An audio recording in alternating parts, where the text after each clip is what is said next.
নবী কলিজার টুকরো নবী রাহমাতাল লিল আলামিন মসজিদে নববীতে বসে আছেন।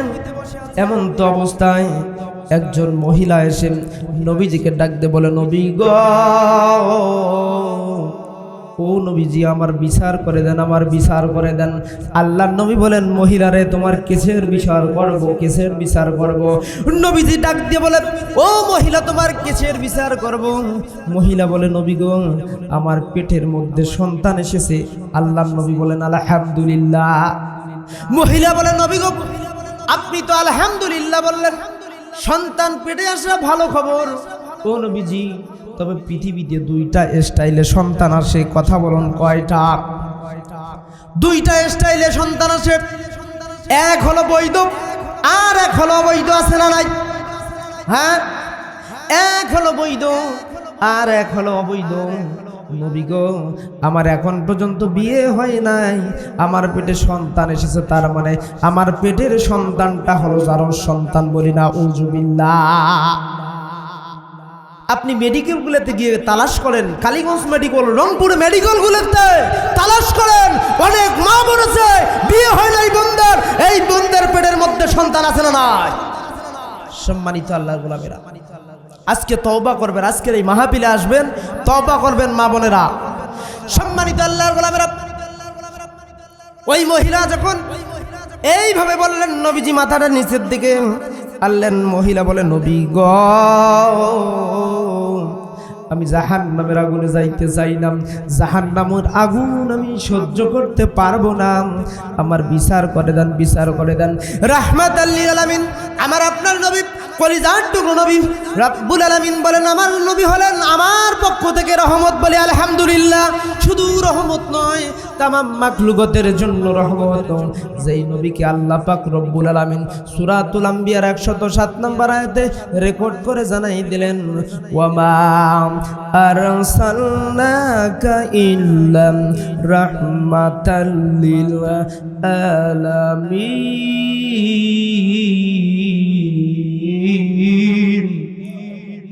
আল্লাহ পাক রব্বুল আলামিন বললেন, নবীজি আমি আপনাকে পৃথিবীর বাসীর জন্য, তামাম মাখলুকাতের জন্য আপনাকে রহমত স্বরূপ গ্রহণ করলাম। বলি আলহামদুলিল্লাহ।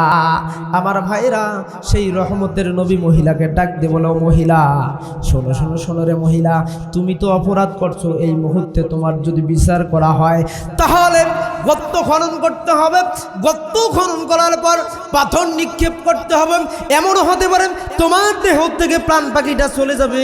ও মহিলা শোনো শোনো শোনো রে মহিলা, তুমি তো অপরাধ করছো, কিন্তু তোমার গর্ভে যে সন্তানটা রয়েছে এই সন্তানটার তো কোনো অপরাধ নাই। তবে শোনো শোনো শোনো, তোমার বিচার করব।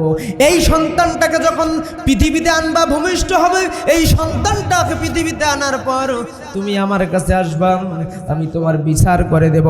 আল্লাহর নবীর কাছ থেকে মহিলা চলে গেলেন। কিছুদিন পর মহিলার সন্তানটা যখন পৃথিবীতে আসলেন, আল্লাহর হুকুমে যখন পৃথিবীতে আসলেন, আমার আল্লাহ পাকের হাবিবের কাছে ওই মহিলা আবার চলে গেলেন। নবীজিকে ডাকতে বলে, হুজুর আমার বিচার করে দেন, আমার বিচার করে দেন। আল্লাহর নবী বলেন, মহিলা রে তোমার বিচার করব, তবে শোনো শোনো শোনো রে মহিলা, তোমার যদি ওই সন্তানটা ছেলে সন্তান হয়, একে কমপক্ষে 2.5 বছর দুগ্ধ পান করাতে হবে, মেয়ে সন্তান হলে, কন্যা সন্তান হলেও দুগ্ধ পান করাতে হবে। ও মহিলা শোনো শোনো শোনো, তোমাকে যদি এই মুহূর্তে তোমার বিচার করতে যাই, তুমি হয়তো বা মারাও যেতে পারো, কিন্তু তুমি যদি মারা যাও, তোমার সন্তানটা বুকের দুধ যে খাবে এই দুধটা থেকে বঞ্চিত হবে। ও মহিলা শোনো শোনো শোনো, তোমার এই সন্তানটাকে দুধ পান করা যখন শেষ হয়ে যাবে, তুমি আমার কাছে আসবা, আমি তোমার বিচার করে দেবো। বলি মারহাবা। আর আজ আমার দেশের কিছু মা বোন সন্তানকে দুধ খাওয়ানো বাদ দিয়েছে। কথা বলুন, কথা বলুন। দুধ পান করায় গাভীর, দুধ পান করায় গাভীর থেকে হরলিক্স। এই জন্য তো সন্তান মা বাবার প্রতি মহব্বত থাকে। সম্মানিত আল্লাহর গোলামেরা, এই মহিলা আবার চলে গেলেন। মহিলা যখন আবার আসলেন, কিছুদিন পর যখন ওই সন্তানটা দুধ বাদ দিলেন, নবীজির দরবারে আসেন। ওই মহিলা ডাকতে বলে, হুজুর আমার বিচার করে দেন, আমার বিচার করে দেন। আল্লাহর নবী সাহাবীদেরকে ডাক দিল আর বলল, কোথায় ওমর, কোথায় আলী, কোথায় তোমরা? গর্ত খনন করো, এই মহিলাকে গর্ত খনন করো, পাথর নিক্ষেপ করো। পাথর নিক্ষেপের করার জন্য যখন গর্ত খনন করলো আমার ভাইরা, গর্তটা যখন খনন করলো, গর্তর মধ্যে যখন মহিলাকে নামাই দিলেন, নামাই দেওয়ার পর যখন সাহাবীরা পাথর নিক্ষেপ করতেছে, পাথর নিক্ষেপ করতেছে, এমন তো অবস্থায় আল্লাহ নবীর সাহাবী হযরতে আলী একটা পাথর নিয়ে যখন নিক্ষেপ করলো, এমন তো অবস্থায় ওই পাথরটা মহিলার শরীরে লাগার পর মহিলার চামড়াটা ফিনকি দিয়ে রক্ত বের হয়ে আসছে। আর যখন হযরতে আলীর জামার মধ্যে লেগেছে, হযরতে আলী ডাক দিয়ে বলে, ও নাপাকি মহিলা, তোমার নাপাকি রক্তর এত তেজ আমার জামার মধ্যে লেগে গেছে। এই কথাটা যখন আমার আপনার নবী কলিজার টুকরো নবী রাহমাতাল লিল আলামিন শুনতে পারলেন, সাহাবীদেরকে ডাক দিয়ে বলে, আমার সাহাবীরা শোনো শোনো শোনো রে সাহাবীরা, একটু ব্রেক করো, অপেক্ষা করো। সাহাবীরা যখন মাইক বন্ধ করলেন, সাহাবীদেরকে বলল, ও আমার সাহাবীরা, তোমরা কি এই পৃথিবীতে জান্নাতি কোনো মহিলাকে দেখেছো, যেই মহিলাকে দেখলে পরে তোমাদের চক্ষু শীতল হয়ে যাবে? সাহাবীরা বলল, নবী গো, আমাদের জীবদ্দশায় এইরকম কোনোদিন মহিলা দেখি নাই। আল্লাহর নবী আমার আপনার নবী কলিজার টুকরো নবী রাহমাতাল লিল আলামিন ডাক দিয়ে বলে, আমার সাহাবীরা তাকাও তাকাও তাকাও, আর কেউ নয়, যেই মহিলাকে দেখতে পাচ্ছ এই মহিলা হলো জান্নাতি, জান্নাতি। বলি মারহাবা। আমার দয়ার নবী প্রেমের ছবি আর আসিবে না জগতে, বলেন সকলে, আমার দয়ার নবী প্রেমের ছবি আর আসিবে না জগতে। 63 সাল জিন্দেগি কান্দে বলে উম্মতি, 63 সাল জিন্দেগি কান্দে বলে উম্মতি, এখনো কান্দে শুয়ে মদিনাতে আমার দয়ার নবী প্রেমের ছবি আর আসিবে না জগতে। কথা বলুন ঠিক কিনা আমার ভাইরা, আমার বন্ধুগণ? আজকে এটা বলার কারণ হলো, আমার মহিলা মা বোনেরা যারা আসছেন আজকে জান্নাতের বাগানে তওবা করে যান, আমার আল্লাহ তওবা কবুল করবে। কথা বলুন, কথা বলুন। আর আমার যুবকেরা, কিছু যুবকেরা আছে, এরা বর্তমান মোবাইল নিয়ে ব্যস্ত আছে না নাই? Mobile, free fire. এখনকার যুবকেরা, কিছু কিছু যুবক রয়েছে ক্যাসিনোর মতো জুয়ায় আসক্ত হয়ে গেছে। কথা বলুন ঠিক কিনা? শুধু তাই নয়, ধ্বংস হয়ে যাচ্ছে। ক্যাসিনো খেলে, জুয়া খেলে, তাস খেলে তারা ধ্বংস হয়ে যাচ্ছে। জমি বিক্রি করতেছে, বাবার সম্পত্তি বিক্রি করতেছে, ক্যাসিনো খেলতেছে। কথা বলুন ঠিক কিনা? এগুলোর থেকে বেরিয়ে আসতে হবে আমার ভাইরা। আজকের এই মাহফিল যুবক সমাজেরা, আমার যুবক ভাইরা এই মাহফিল অ্যারেঞ্জ করেছে, সুতরাং এই ভাইদের ব্যাপারে বলার দরকার আছে না নাই? এই জায়গায় নয়, আপনি তামাম জায়গায় খুঁজে দেখেন, এখনকার ছেলেপেলেরা, এখনকার মেয়েরা মোবাইলের উপর আসক্ত। কথা বলুন, কথা বলুন। মোবাইল হইলে তাদের কিছু লাগে না, বলে বাবা মোবাইল দিয়ে পড়াশোনা করতে হবে। বাবা আবার অ্যান্ড্রয়েড ফোন সন্তানের হাতে দেয়, এই ফোন দিয়ে পড়াশোনা করে, আসে না নাই?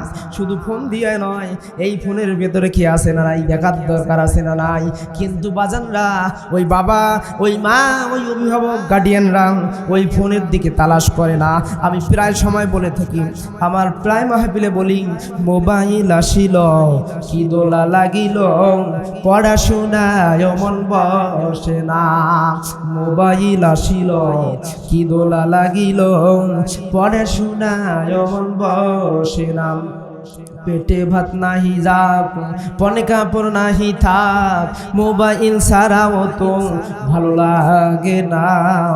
মোবাইল আসিল কি দোলা লাগিল, পড়াশোনার মন বসে না।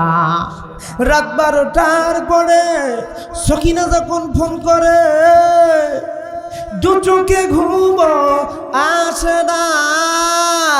রাত জাগিয়া ফোনে সেট করিয়া, রাত জাগিয়া ফোনে কথা বলিয়া, ফজরের নামাজ হলো কাজারে। মোবাইল আসিল, কি দোলা লাগিল, পড়াশোনায় মন বসে না। আছে না নাই? সম্মানিত আল্লাহর গোলামেরা, তাহলে শুনে নেন, আজকের যুবকদের মোবাইল থেকে সরতে হবে। তবে হ্যাঁ, অনেকে আছে মোবাইলের মধ্যে তেলাওয়াত শুনে, আছে না নাই? মোবাইলের মধ্যে আল্লামা দেলোয়ার হোসেন সাইদির তাফসীরগুলো শুনে, মোবাইলের মধ্যে কোরআন তেলাওয়াত শুনে। আমার ভাইরা, অনেকে আবার মোবাইল দেখে দেখে নষ্ট হয়ে যায়, আছে না না? সম্মানিত আল্লাহর গোলামেরা, আজকে সবাইকে তওবা করতে হবে। যা করেছে আর জীবনে করব না। আল্লাহর নবী সাহাবী নবীজির দরবারে যাবেন, নবীজির সঙ্গে সাক্ষাৎ করার জন্য। নাম হলো আবু সালামা। নবীজির দরবারে যাবেন, নবীজির সঙ্গে সাক্ষাৎ করার জন্য। এমন তো অবস্থায় আবু সালামা দেখতে পারলেন, রাস্তা দিয়ে যখন চলতেছেন বলতেছে, আমি খালি চলবো না, আমার এই জবান দিয়ে আমি আমার আল্লাহ এবং রাসূলের গান গাবো। লা ইলাহা ও লা ইলাহা ইলাহা ইল্লাল্লাহ, লা ইলাহা জাকার দিয়া, লা ইলাহা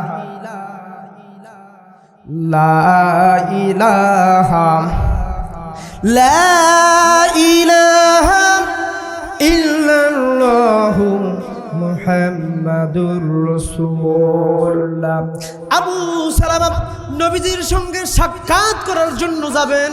আমার ভাইরা, যখন সাক্ষাৎ করার জন্য যাবেন, এমন তো অবস্থায় এই রাস্তার দিয়ে চলতেছেন, চলার অবস্থায় একজন মহিলা গোসল করতেছেন। এমন তো অবস্থায় আবু সালামার চক্ষুটা ওই মহিলার দিকে পড়ে গেলেন। আবু সালামা সঙ্গে সঙ্গে চক্ষুকে ফিরাই নিলেন। চক্ষুকে ফিরাই নেওয়ার পর বলে, আমি যেই চেহারা দিয়ে যেই চক্ষু দিয়ে আমার নবীজিকে দেখেছি, যেই চেহারা আমার নবী দেখেছেন, আমি এই চেহারা দিয়ে এই চক্ষু দিয়ে একজন বেগানা মহিলাকে দেখেছি। বলি না আউযুবিল্লাহ। আবু সালামা বলে, আমি দেখতে চাই নাই, কিন্তু আমার চক্ষু পড়ে গেছে, সঙ্গে সঙ্গে আমি চক্ষুটা ফেরে নিয়েছি। আমার ভাইরাম, আমার বন্ধুগণ, আজকে লা ইলাহা ও লা ইলাহা ইলাহা ইল্লাল্লাহ, লা ইলাহা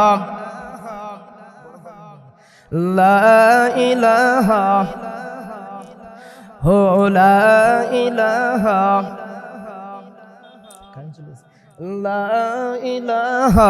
ইল্লাল্লাহ, লা ইলাহা ঝঙ্কার দিয়া, লা ইলাহা লা ইলাহা ইল্লাল্লাহ। নবীদের মুখে এই কালিমা লা ইলাহা,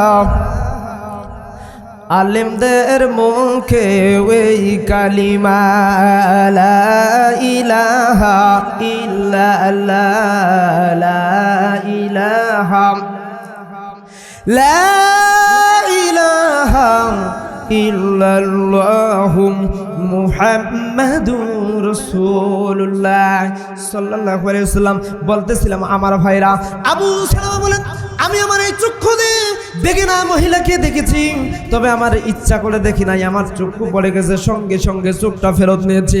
আজকে আমার দেশের যুবকেরা একবার দেখতে ধরলে ইতিমের মতো দেখে, আবার চক্ষু সরে গেলে একবার, দুইবার, তিনবার বলছে। হুজুরা তিনবার বলার কথা বলেছে, তিনবার দেখা যায় যাচ্ছে, কিন্তু তারা ইতিমের মতো দেখে। কথা বলুন ঠিক কিনা? আমার ভাইরা, আমার বন্ধুগণ, আল্লাহর নবী সাহাবী আবু সালামা ওই রাস্তা ক্রস করলেন। ক্রস করার পর আবু সালামা পেছন দিকে শুরু করলেন। পেছন দিকে হাঁটতে 500 কিলোমিটারেরও বেশি আবু সালামা হাঁটলেন। হাঁটার পর একটা গর্তর মধ্যে বসে পড়লেন। গর্তর মধ্যে বসে পড়ে আবু সালামা কান্না করে, ও দয়াময় আল্লাহ, আল্লাহ গো, আমি এই চেহারা আমার নবীর দরবারে কেমন করে দেখাবো? আমি তো একটা বেগানা মহিলাকে দেখেছি নবীজি, আমার কি হবে? ও আল্লাহ, আমার কি গুনাহ মাফ হবে না? এই কথা বলতে বলতে কান্না করতে করতে সিজদারত অবস্থায় রয়েছে। এমন তো অবস্থায় একদিন, 2 দিন, 3 দিন যায়। কিছুদিন পর আল্লাহর নবী, আমার আপনার নবী, কলিজার টুকরো নবী রাহমাতাল লিল আলামিন ডাক দিয়ে বলে, ও আমার সাহাবীরা, কোথায় আমার আবু সালামা? আমার আবু সালামাকে আমার কাছে নিয়ে আসো। কিন্তু সাহাবীরা আবু সালামাকে কোথাও পায় না। আবু সালামাকে যখন পাই না, আল্লাহর নবী আবার বলে, ও সাহাবীরা, যতক্ষণ না পর্যন্ত আমার আবু সালামাকে আমার কাছে নিয়ে আসবা না, ততক্ষণ পর্যন্ত আমি খাবার খাবো না। এইদিকে সাহাবীরা পাগল পাড়া হয়ে খোঁজা শুরু করলেন। এমন তো অবস্থায় হযরতে আলী, হযরতে ওমর, হযরতে আবু বকর এই কয়েকজন একত্রিত হয়ে নবীজিকে ডাকতে বলে, নবী গো, ইয়া রাসূলুল্লাহ, ইয়া হাবিবাল্লাহ, নবীজি, আমরা আবু সালামাকে নেওয়ার জন্য যাব, আপনি একটু আমাদেরকে দোয়া করে দেন। আল্লাহর নবী বলেন, সাহাবীরা শোনো শোনো শোনো, আবু সালামা যদি আসতে নাও চায়, আবু সালামাকে টেনে হিঁচড়ে আমার কাছে নিয়ে আসবান। এমন তো অবস্থায় সাহাবীরা পাগল পাড়া হয় খোঁজা শুরু করলো। আমার ভাইরা, আমার বন্ধুগণ, আবু সালামাকে খুঁজতে খুঁজতে এমন তো অবস্থায় রাখালেরা মরুভূমির পাশে একটা মাঠের মধ্যে রাখালেরা খেলতেছে। রাখালদেরকে ডাক দিয়ে সাহাবীরা বলল, ও রাখালেরা, তোমরা কি আমার নবীর সাহাবী আবু সালামাকে দেখেছ? বলল, আবু সালামাকে তো আমরা দেখি নাই, আবু সালামাকে তো আমরা চিনি না। বলতেছে, শোনো শোনো শোনো, ও আল্লাহর নবীর সাহাবীরা, শোনো শোনো শোনো, আমরা আবু সালামাকে দেখি নাই, তবে আমরা চিনিও না। একটা পরামর্শ দিতে পারি। বলে, কি পরামর্শ? পরামর্শটা হলো, আজ কদিন ধরে ওই যে পাহাড় দেখা যাচ্ছে, পাহাড়ের পাশে গর্ত রয়েছে, গর্ততে কোন যেন একজন লোক প্রত্যেকটা দিন সিজদারত অবস্থায় আল্লাহর কাছে ডাকতে বলে, ও দয়াময় রব্বে কারিম আল্লাহ, আল্লাহ গো, আমার ভুল হয়েছে, আমাকে মাফ করে দাও, আমাকে মাফ করে দাও। তওবা করে আর গুনগুন গুনগুন করে আল্লাহ রাসূলের জিকির পরে বলি, আল্লাহু আকবার। মুসলমান ভাইরা আমার, মুসলমান বন্ধুগণ আমার, এই আবু সালামার সঙ্গে সঙ্গে সাহাবীরা বলে, বুঝতে আর বাকি নাই, এটা হলো আমাদের আবু সালামা, চলো চলো চলো। বলে, তাই নয়, শুধু এতে নয়, এই লোকটা কিছুদিন থেকে কোনো খাবার খায় না, লোকটা মাঝে মধ্যে আসে, আর যখন আসে আমরা আমাদের ছাগলগুলো, বকরিগুলো দেই, দুধ দহন করার পর লোকটা আবার চলে যায়। আমার ভাইরা, সাহাবীরা বললো, চলো চলো, আর দেরি করার কোনো সুযোগ নাই। এটাই হলো আল্লাহর পয়গাম্বার, আল্লাহর নবীর সাহাবী হযরতে আবু সালামা। সাহাবীরা তখন পাগল পাড়া হয়ে গেলেন। গর্তের মধ্যে দেখতেছেন নিচে একটা গর্ত, গর্তের মধ্যে সিজদারত অবস্থায় বলতেছে, আল্লাহ আমার জীবনের গুনাহ মাফ করো, আমার জীবনের গুনাহ মাফ করো, আমি যা করেছি আর জীবনে এরকম করব না। সম্মানিত আল্লাহর গোলামেরা, এই কথা যখন বললেন, সাহাবীরা উপর থেকে ডাক দিচ্ছে আর বলতেছে, ও ভাই, তোমাকে আল্লাহর নবীজি ডেকেছে। বলল, না না, আমি আমার এই চেহারা নিয়ে নবীর দরবারে যাব না। বলতেছে, চলে আসো। বলে, না না। সাহাবীরা একজন আর একজন কাকে বলে, আল্লাহর নবী বলেছেন যদি আসতে না চায় প্রয়োজনে টেনে হেঁচড়ে নিয়ে আসবেন। আমার ভাইরা, আমার বন্ধুগণ, সাহাবী হযরতে আলী ওমরকে বলে, ওমর তুমি গর্ততে নামো। ওমর গর্ততে নামার পর শুনতেছে হযরতে আলী ওমর নামার পর এই রকম করে আমার ভাইরা হাতটা যখন ধরলো, বলতেছে, আবু সালামা চলো চলো চলো, নবীর কাছে যাই। আবু সালামা বলে, আমি যাব না। বলে, এই বৃত্তান্ত বলল, আবু সালামা, আল্লাহর নবী তোমাকে ডেকেছেন, চলো চলো চলো। আবু সালামা তখন নবীজির কাছে যায় না। সাহাবীরা টেনে হেঁচড়ে আবু সালামাকে নবীর দরবারে নিলেন। নবীজি বলতেছেন, আবু সালামা, ও আবু সালামা, তুমি এত কান্না করছো। কান্না করতে করতে আবু সালামার দুইটা চোখের কোঠা দিয়ে পানি পড়তে পড়তে এই দুই সাইড দিয়ে ঘা হয়ে গেছে। সাহাবীরা দেখতেছে, নবীজিকে বলতেছে, নবী গো, আবু সালামার ঘা হয়ে গেছে। আল্লাহর নবী আবু সালামাকে জড়িয়ে ধরলো। জড়িয়ে ধরার পর আবু সালামাকে বলতেছে, ও আবু সালামা, এই মুহূর্তে বলো বলো বলো তোমার কেমন লাগতেছে? আবু সালামা বলতেছে, হুজুর, এই মুহূর্তে আমার লাগতেছে আমার চামড়া রয়েছে, চামড়ার ভেতরে আমার গোশ রয়েছে, গোশের ভেতরে হাড্ডি রয়েছে। হুজুর, আমার হাড্ডির উপর দিয়ে যেমন কিনা পিপিলিকা উড়ু শুরু করলে, হাঁটলে পরে যেমন কিনা উড়ু শুরু লাগে, হুজুর আমার হাড্ডির উপর ঠিক এরকম উড়ু শুরু করতেছে। আমার আপনার নবী রাহমাতাল লিল আলামিন ডাক দিয়ে বলে, ও আবু সালামা, আর কেউ নয়, পিপিলিকা নয় রে, পিপিলিকা নয়, তোমার মালাকুল মউত তোমার জান কবজ করতেছে বলি আল্লাহু আকবার। সম্মানিত আল্লাহর গোলামেরা, তার মানে আমি বুঝাইতে চেয়েছি আজকের এই মাহফিলে যারা আসবেন তওবার নিয়তে বসবেন, আল্লাহ পাক রব্বুল আলামিন তোমাদের আমার সকলের জীবনের গুনাহ মাফ করবে বলি আমিন। সম্মানিত আল্লাহর গোলামেরা, কিন্তু রাস্তাঘাটে চলাফেরা করলে হবে না। লা ইলাহা ঝংকার দিয়ে লা ইলাহা লা ইলাহা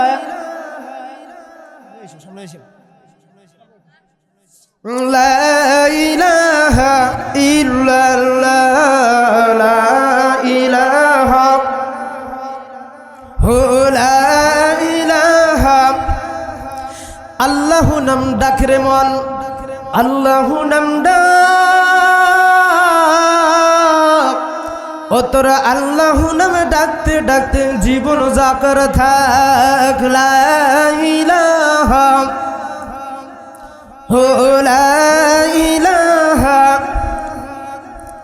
কেন কালেমা পড়লে, আল্লাহর নাম বললে কেউ ধরবে, কেউ মারবে? বিগত সরকারের আমলে, আওয়ামী লীগ সরকারের আমলে যারা নাকি আল্লাহু আকবার বলতো, তারা বলতো আল্লাহু আকবার এটা নাকি জামাত শিবিরের স্লোগান। কথা বলুন ঠিক কিনা? তারা বলেছে যে এটা হলো লা ইলাহা লা ইলাহা ইল্লাল্লাহ লা ইলাহা লা ইলাহা। তারা বলেন আল্লাহু আকবার বলা নাকি এটা নাকি শুধু জামাত শিবিরের স্লোগান। আল্লাহু আকবার, নারায়ে তাকবীর, আল্লাহু আকবার বলা যাবে না, এটা হলো জামাত শিবিরের স্লোগান। কথা বলুন ঠিক কিনা? বলে নাই, বলে নাই। তারা আরো চেষ্টা করেছিল কোরআনের কথাগুলোকে বন্ধ করার জন্য, হক কথাগুলোকে বন্ধ করার জন্য যত প্রকার ষড়যন্ত্র চালাইছিলেন। কথা বলুন ঠিক কিনা? এ বাজান, আল্লাহু আকবার কেউ বন্ধ করতে পারবে? কেউ পারবে না। পূর্বেও পারে নাই, আজকেও পারবে না। কথা বলুন ঠিক কিনা? কারণ আপনি আমি যখন পৃথিবীতে এসেছি, পৃথিবীতে জন্মের পর দাইমা যখন বলেছে সন্তান এসেছে, ওই সময় আমার আপনার অভিভাবক কানের মধ্যে আল্লাহু আকবার শব্দ দিয়েছে। কথা বলুন ঠিক কিনা? শুধু তাই নয়, ইমানদাররা, মুসলমানরা শুনতে পায় পাঁচ ওয়াক্ত নামাজে আজানে আল্লাহু আকবার আছে না নাই? শুধু তাই নয়, এখানে শেষ নয়, আপনি আমি যখন পৃথিবীর থেকে চলে যাব এই সময় জানাজার নামাজ হবে, শেষ নামাজটা, এই নামাজটাও হবে কি দিয়ে? আল্লাহু আকবার দিয়ে। কিন্তু যারা আল্লাহু আকবারের স্লোগানের বিরোধিতা করে, বিরুদ্ধে আচরণ করে, আল্লাহু আকবার বন্ধ করার চেষ্টা করে, তারা কখনো পারে নাই, পারবে না। কথা বলুন ঠিক কিনা? আল্লাহ পাক রব্বুল আলামিন বলেন তারা চক্রান্ত করা হবে না। আমার আল্লাহ পাক রব্বুল আলামিন বলেন وَمَكَرُوا وَمَكَرَ اللَّهُ وَاللَّهُ خَيْرُ الْمَاكِرِينَ। আল্লাহু আকবার। আল্লাহ পাক রব্বুল আলামিন বলেন তারা চক্রান্ত করে, ষড়যন্ত্র করে, কিন্তু আমি আল্লাহর কৌশল হলো উত্তম বলে আল্লাহু আকবার। কারণ কি? তারা চক্রান্ত করলো, আল্লাহু আকবার বন্ধ করার চেষ্টা করলো, কোরআনের হক কথা বাস্তবায়ন করতে দেবে না। এই জন্য আল্লাহ পাক রব্বুল আলামিন বলেন বাংলাদেশে তো ঠাই হবে না, ওই হিন্দুস্তানে পালিয়ে যা। কথা বলুন ঠিক কিনা? সম্মানিত আল্লাহর গোলামেরা, আল্লাহু আকবারের বিরোধিতা যারা করছে, যুগে যুগে তারা লাঞ্ছিত হয়েছে। কথা বলুন ঠিক কিনা? আর আমাদের দেশের পাশের দেশ এই তো কাছাকাছি দেখা যায় ভারতে মুস্কান নামক বোন আমার বিপদে পড়ল। কুলাঙ্গারেরা মুস্কান নামক বোনকে বিরক্ত করার চেষ্টা করলো। মুস্কান নামক বোন বিপদে পড়লো, আল্লাহু আকবার বলল, আল্লাহর নামে তাকবীর দিল, আল্লাহর নামে তাকবীর দিল। মুস্কান নামক বোনকে আল্লাহ সুবহানাহু ওয়া তাআলা বিপদ থেকে উদ্ধার করলো তো করলো, সারা বিশ্বর মধ্যে মুস্কান নামক বোনকে পরিচিত করে দিলেন, বলি সুবহানাল্লাহ। তাহলে আল্লাহু আকবারের বিরোধিতা করলে তাদের ঠাঁই বাংলাদেশে হবে। সম্মানিত আল্লাহর গোলামেরা, তাহলে আসুন আজকে যে আমি আয়াতে কারিমা তেলাওয়াত করেছি এর আলোকেই কথা বলবো। তবে যারা এখন পর্যন্ত রাস্তাঘাটে চলাফেরা করতেছেন, মেহেরবানি করে জান্নাতের বাগানে এসে বসে যান। আমি বলছিলাম জাহান্নামের আগুন থেকে বাঁচার উপায়, কারণ জাহান্নামের আগুন, দুনিয়ার আগুন আর জাহান্নামের আগুনের মধ্যে পার্থক্য আছে না নাই?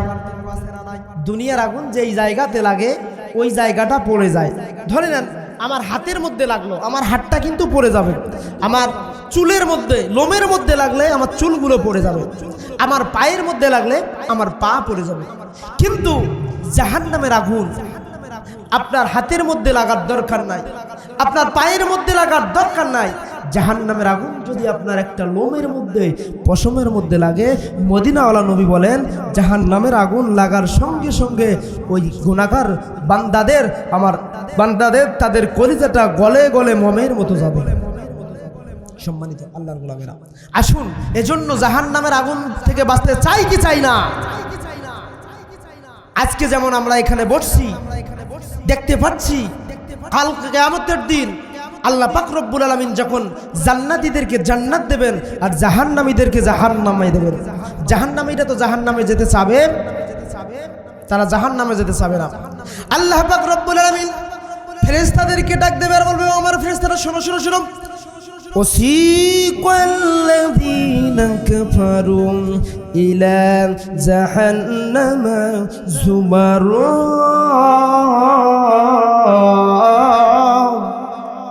আল্লাহ পাক রব্বুল আলামিন ফেরেশতাদেরকে ডাক দিয়ে বলবে, ও আমার জাহান্নামের ফেরেশতা, আমার জাহান্নামী বান্দাদেরকে ধাক্কাইয়া ধাক্কাইয়া জাহান্নামে নিক্ষেপ করে, বলি নাউযুবিল্লাহ। আমার ভাইরা, আমার বন্ধুগণ, সেই জাহান্নামের আগুন থেকে আমরা বাঁচতে চাই। জান্নাতীরা তাদেরকে বলবে, ও ভাই দুনিয়ার জমিনে তো একসঙ্গে চলাফেরা করতাম, কালীগঞ্জ বাজার একসঙ্গে করতাম, আমরা তো কালীগঞ্জ বাজার রাস্তাঘাটে একসঙ্গে চলাফেরা করতাম, কিন্তু আজকে আমরা জান্নাতে আসছি, তোমরা কেন জাহান্নামে আছো? তোমরা কেন জাহান্নামে? একসঙ্গে চলাফেরা করেছি, আজকে কেন তোমরা জাহান্নামে? তারা বলবে, মা সালাকাকুম ফি সাকর, কি সে তোমাদেরকে সাকার নামক জাহান্নামে নিয়ে আসলো? তারা বলবে, ও ভাইরা, দুনিয়াতে তো একসঙ্গে চলাফেরা করতেছি, কিন্তু আমার প্রথম নাম্বার অপরাধ হলো আল্লাহ পাক রব্বুল আলামিন কোরআনুল কারীমের মধ্যে বলেন, ক্বালু লাম নাকু মিনাল মুসাল্লিন।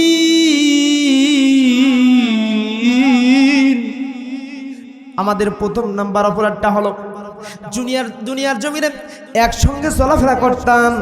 মুয়াজ্জিন সাহেব যখন আজান দিত, যখন নামাজের জন্য মুসল্লিরা নামাজের জন্য প্রস্তুতি নিত, মুসল্লিরা যখন কালীগঞ্জ বাজারে নামাজের জন্য উজু করত, আমরা রাস্তা দিয়ে চলাফেরা করতাম, আমরা মুসল্লি ছিলাম না, আমরা নামাজ পড়ি নাই, আছে না নাই? একদল নামাজের জন্য মসজিদে যায় আর একদল বিড়ি টানার জন্য রাস্তাঘাটে চলাফেরা করে। কথা বলুন ঠিক কিনা? এই কারণে কাল কিয়ামতের দিন তাদের জায়গা হবে জাহান্নাম।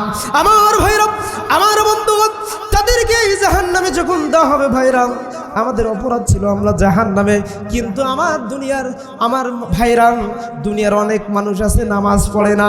নামাজ যদি পড়ে তাহলে জুমার দিন অনেকেই নামাজ পড়ে, অনেকেই আবার ঈদের দিন নামাজ পড়ে, আছে না নাই? শুধু জুমার দিন আর ঈদের দিন ওরা মনে করে রিজার্ভ, এক জুমার থেকে আরেক জুমা যেমন কিনা রিজার্ভ দেয় মোটরসাইকেলেতে। যাদের মোটরসাইকেল আছে তারা জানেন, পেট্রোল যদি একদিন তোলে পরে আবার ফুরে যায় দেখুন রিজার্ভ দেয়, কিন্তু এরা মনে করে এই ঈদে নামাজ পড়লাম আর বাকি আগামী ঈদ পর্যন্ত রিজার্ভে চলবো। নাউজুবিল্লাহ। আবার অনেকে আছে আজ জুম্মার নামাজ পড়লাম, আগামী জুমায় নামাজ পড়বো, রিজার্ভে চলবো। বলি নাউজুবিল্লাহ। বরং এ বাজান, আপনি আমি কেন নামাজ পড়বো না? আমাদের এলাকায় যে কুত্তা আছে না, আমি গ্রাম্য ভাষায় বলতেছি, কুত্তাগুলো আল্লাহকে ডাক দিয়ে বলে, ও দয়াময় আল্লাহ, আজকে ফজর